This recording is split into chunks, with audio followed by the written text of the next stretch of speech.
On February 25th, 2016, I landed back in Japan. My name is Ayumi, and I thought it would be interesting to kind of reintroduce myself.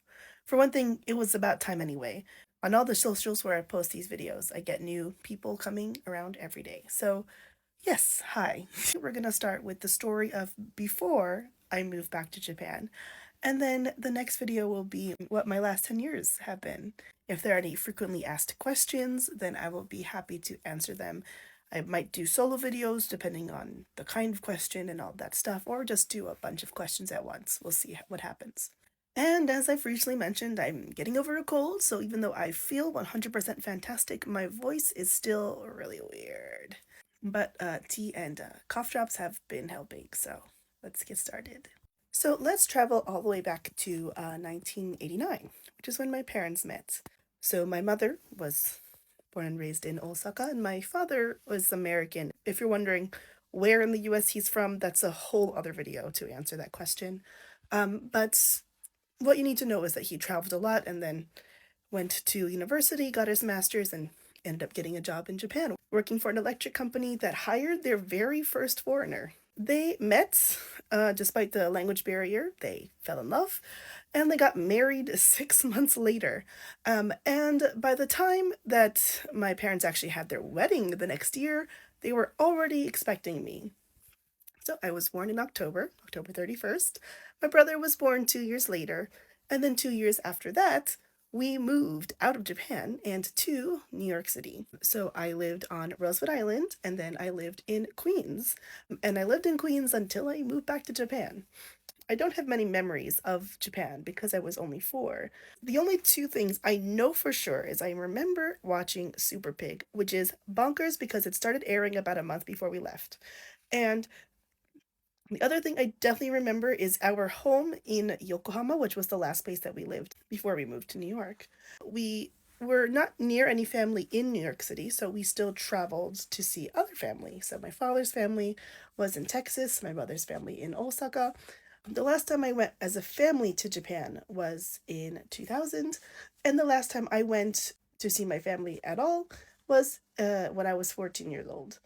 But also, when I was 14, I started high school. Specifically, I went to LaGuardia High School. I don't know if you know, it's kind of famous. I was an art major, and art majors don't really necessarily make it a lot on the Wikipedia page for alumni, but yeah, art was my second choice. I actually also auditioned for drama because teen me wanted to be an actress. I'm not against the idea even now, but I did a lot of acting as a kid. I'm really lucky that I came from a very creative family, and my father could spend all that extra money for me to explore any creativity I wanted to. So, not just art, there was a time when I tried dance, and there was a long time when I tried acting. I did theater, community theater on Rosewood Island for almost 10 years, only finishing once I was graduating from high school. By the time I was in college, I wasn't really sure where I was going exactly or what I wanted to do, but I started to realize that I enjoyed storytelling and writing. And also makes sense because I was a reader. I used to read books like every day. I wish I read more than it's mostly a time problem more than anything else. So I became a writing major. I also didn't take a minor in on purpose so that I could take as many extra courses as possible. Even though my college only required one foreign language, I took two because I wanted to one restudy French because I took it in junior high school, and then I also wanted to study Italian. Why? If this is the first time you're seeing my contents, really weird start, but thank you. Always flattering. But I love magical girls, and two of the places that have a lot of dubs and also original magical girl content is France and Italy, so it made sense to study those languages. I tried to get good enough that I could at least watch, unsubbed content in those languages. I'm losing it a little bit, but I'm trying to get back to it. I also studied music theory, even though I'm not really a musician. I did piano as a kid, but I wouldn't call myself a musician, but I was still interested in music, and still there are things about music theory and music writing that fascinate me because they're just not something that my brain can fully understand.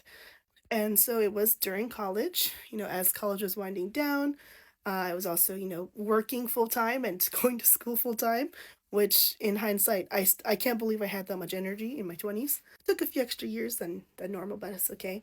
Went from full time to part time and then finally got all the credits I needed. It was just as I was finishing up there that something else happened. See, it had been about 10 years since we had seen my family in Japan, but my grandmother was falling ill, and there was a chance this might be the last time. For the record, she was very, very tough. She actually didn't pass away until last year.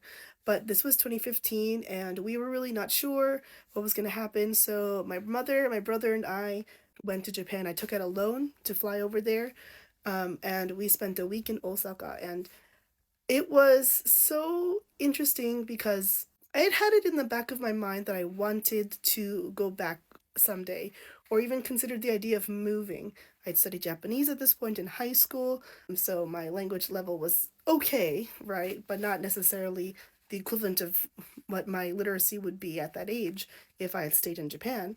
So actually being there really confirmed it for me. So as soon as we came back, I started looking for jobs in Japan. And I looked all over the country. I wanted, of course, something closer to Osaka, but ended up in Kanto. And I'm not disappointed by that. And you'll find out why soon. Stay tuned for part two.